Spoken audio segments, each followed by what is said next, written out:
దివ్యవాణి TV ప్రేక్షకులందరికీ శుభోదయం. యేసుక్రీస్తు పరిశుద్ధ నామంలో ప్రియులారా, మీ అందరికీ స్వాగతం, సుస్వాగతం.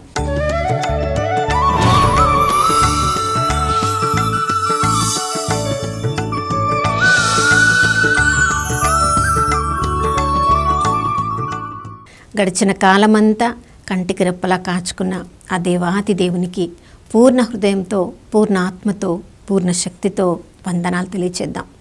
ఈ నూతన ఉదయంలో కూడా దేవుని ప్రేమ తరిగిపోలేదు, ఆయన కరుణ సమసిపోలేదు. ప్రతి ఉదయం లాగానే నూతనంగా తన ప్రేమను, కరుణను, కటాక్షాన్ని మనందరిపై కుమ్మరించిన ఆ దేవాది దేవుడు నమ్మదగినవాడు, విశ్వసనీయుడు అని విలాప గీతములు 3వ అధ్యాయము 22, 23 వచనాల్లో వాగ్దానం ఇచ్చిన దేవుడు మనందరి మీద నూతనంగా తన కృపా వర్షాన్ని, అనుగ్రహముల పరంపరను కుమ్మరించారు. మనము నమ్మదగని వారము కానప్పటికీ మనల్ని పిలిచిన దేవుడు, తన రూపంలో మనల్ని సృజించుకున్న దేవుడు నమ్మదగినవాడు. ప్రియులారా, మనము ఆయన కృప లేనిదే ఈ లోకంలో జీవించలేము అనే సత్యము ప్రభువుకు తెలుసు. కాబట్టి ప్రతిరోజు కూడా మన అభిషేకాన్ని నూతనీకరిస్తూ ఉంటారు. ఎవరెవరైతే క్రీస్తులో తమను తాము చూసుకుంటారో ప్రతిరోజు నూతన సృష్టిగా మార్చబడతారు. ప్రియులారా, మరి ప్రభువు రూపంలో సృజింపబడిన మనము, ఈ లోకాన్ని పరిపాలించడానికి సృజింపబడిన మనము, ఈ లోకాన్ని ఏలడానికి తండ్రి అధికారము పుచ్చుకొని ఈ లోకంలోనికి వచ్చిన మనము ఏ విధంగా మన జీవిత విధానాన్ని నిర్వర్తిస్తున్నాము? కొలస్సీలకు రాసిన లేఖ 3వ అధ్యాయము 23వ వచనంలో ఈ విధంగా మనం చదువుతున్నాం. మనము ఏ పని చేసినప్పటికీ, ఏ కార్యాన్ని జరిగించినప్పటికీ మనుషుల కొరకు కాకుండా అది దేవుని కార్యంగా భావించి మనము నిర్వర్తించాలని ప్రభు కోరుకుంటున్నారు. చూడండి, మనము రకరకాల కార్యాలను ప్రతిరోజు చేస్తూ ఉంటాం. చిన్న చిన్న పనులు చేసినప్పుడు కూడా ఇతరులు వాటిని గుర్తించాలి, వాటిని మెచ్చుకోవాలి, మనల్ని పొగడాలి అని అనుకుంటాం. ఎవరో మనం చేసిన కార్యాన్ని గుర్తించినప్పుడు మనము కృంగిపోతాం. ఇంత కష్టపడి చేశానే, ఇంతగా నేను శ్రమపడి చేశాను, ఈ కార్యం జరిగించడానికి ఇంత త్యాగం చేశాను, కానీ నన్ను మెచ్చుకున్న వాళ్ళు ఎవరూ లేరు, నా యొక్క శ్రమను గుర్తించిన వాళ్ళు ఎవరూ లేరని అంత కష్టపడి ఆ కార్యాన్ని మరి దేవుని కొరకు మనం సాధిస్తున్నామా? ఆ తలాంతునిచ్చిన దేవుని మహిమ కొరకు మనం చేస్తున్నామా? లేదా మనకి పేరు వచ్చేలా ప్రతిరోజు కార్యాలను మనం చేస్తూ ఉన్నామా? పేతురు రాసిన మొదటి లేఖ 4వ అధ్యాయంలో మనం చదువుతున్నాం. దేవుడు మనలో ప్రతి ఒక్కరికి విశేష వరములను అనుగ్రహించారు. ఆ వరములను, అనుగ్రహములను, పరిస్థితులను బట్టి మనము వాటిని నిర్వర్తించాలని, దేవుని మహిమ కొరకు నిర్వర్తించాలని ప్రభు ప్రతిరోజు మనల్ని సజీవుల లెక్కలో ఉంచుతున్నారు. నిన్నటి దినములో మనము మన కొరకు జీవించామేమో, మనల్ని ఎవరు మెచ్చుకోలేదు కాబట్టి ఇక ఈరోజు నేను ఎవరికి ఏ పని చెయ్యను అని అలా నిరాశలో, నిస్పృహలో ఉన్న నా సహోదరుడా, సహోదరి, నీతోటే ఈరోజు ప్రభు మాట్లాడుతున్నారు. నిన్నటి మన జీవితము ఈరోజు మన జీవితాన్ని నిర్ణయించకూడదు. నిన్నటి రోజు మన జీవితంలో ఏదేది మనకు ప్రీతికరము కాదో దాన్ని మన జీవితము నుండి తీసివేయాలి. ప్రియులారా, నూతన జన్మగా మనం మార్చబడాలి. యోహాను సువార్త 3వ అధ్యాయంలో మనం చదువుతున్నాం. ప్రభు చెప్తున్నారు, ప్రతి వ్యక్తి కూడా నూతనంగా జన్మించినదే తప్ప ప్రభు రాజ్యంలో మనకి ప్రవేశము లేదు. శారీరకంగా తిరిగి జన్మించలేము. ఆత్మీయ పరంగా వాక్యాన్ని చదివి వాక్యంలో మనల్ని మనం బలపరచుకోవాలి.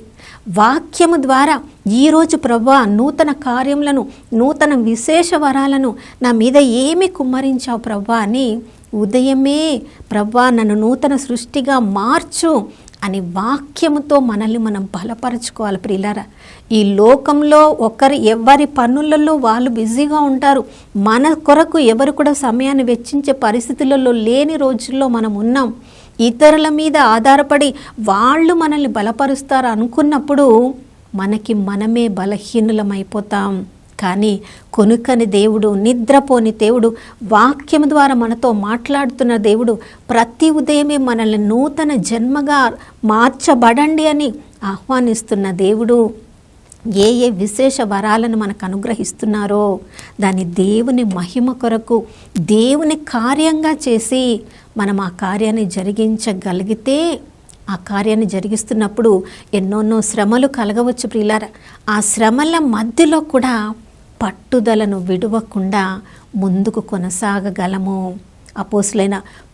అపోస్తుల జీవితాలను మనం చూసినప్పుడు ఆది కాలంలో ప్రభువును అనుసరించిన అపోస్తలు అందరూ కూడా హతసాక్షులుగా వాళ్ళు మార్చబడ్డారు. తమ జీవితాల గురించి తాము శ్రద్ధ వహించి ఉండుంటే వాళ్ళు ఈ లోకంలో వాళ్ళు ఎంతో సంపాదించుకునే వాళ్ళు. కానీ ఆత్మలో ప్రభుకి మహిమకరంగా దేవుని కార్యంగా మా జీవితంలో ఉండాలి అని తమ జీవితాలను సువార్త కొరకు వెచ్చించారు. కాబట్టే శ్రమలు, శోధనలు, వేదనలు ఎదురైనప్పటికీ కూడా ప్రభు యొక్క సువార్త పనిలో ఉన్న పట్టుదలను వాళ్ళు వదిలిపెట్టలేదు ప్రియులారా. అపోస్తల కార్యములు 4వ అధ్యాయంలో మనం చదువుతున్నాం. సువార్త పనిలో వాళ్ళు ఉన్నప్పుడు ప్రధాన అర్చకులు వాళ్ళ కొరడాలతో కొట్టించినప్పుడు వాళ్ళది భాగ్యంగా స్వీకరించారు.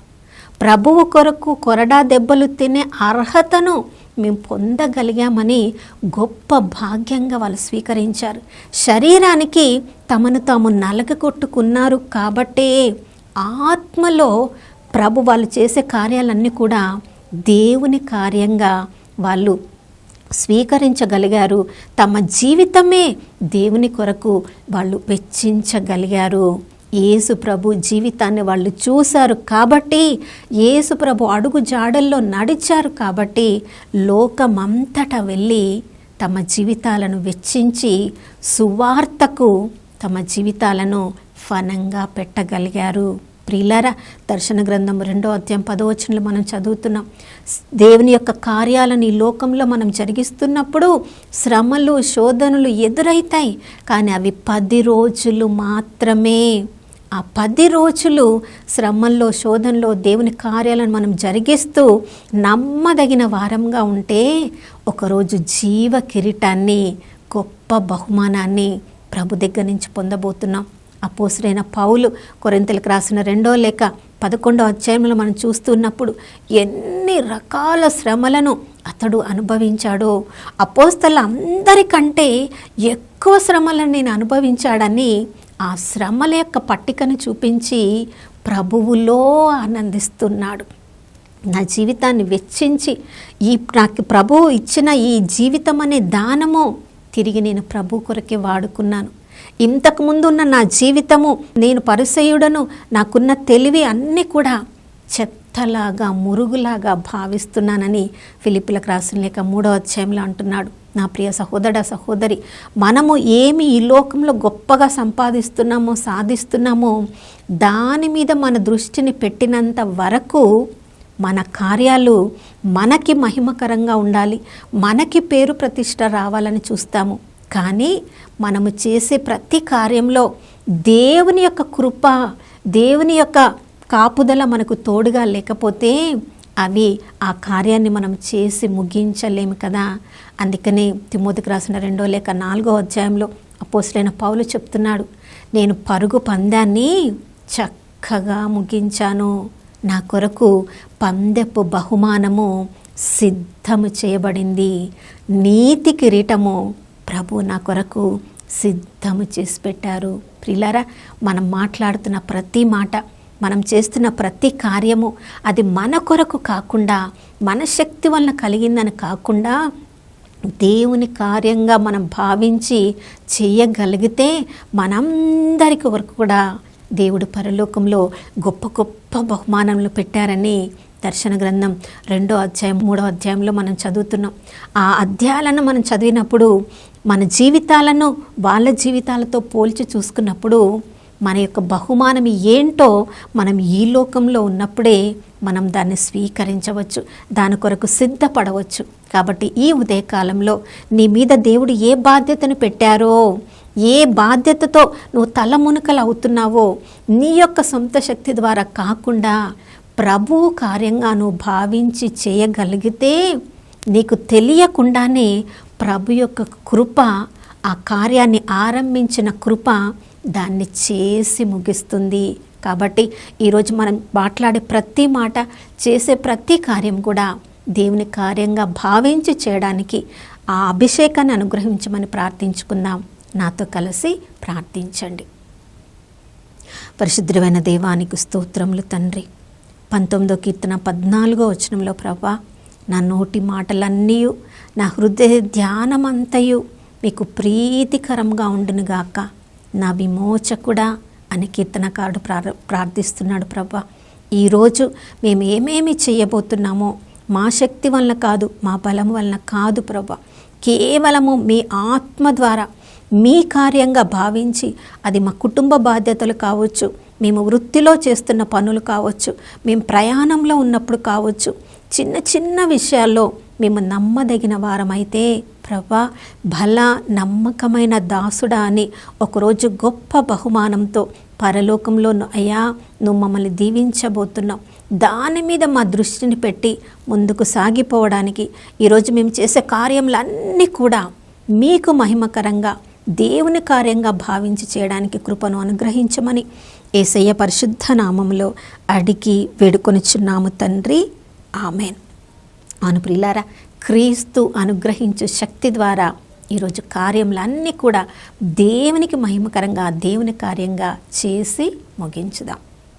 మరొక నూతన శుభోదయంలో మనం అందరం కలుసుకునే వరకు దివ్యవాణి టీవీని వీక్షిస్తూ ఉందాం. ఇమ్మానుయేలు, ప్రభు మనతో ఉన్నారు.